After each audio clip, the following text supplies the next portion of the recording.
என் தேவன் எனக்காய் ஏதாகிலும் செய்திடுவார் என்றாகிலும் என்னை மறந்தது உண்டா?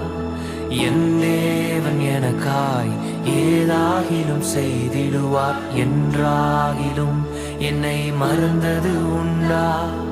என் தேவன் எனக்காய் ஏதாகிலும் செய்திடுவார் என்றாகிலும் என்னை மறந்தது உண்டா?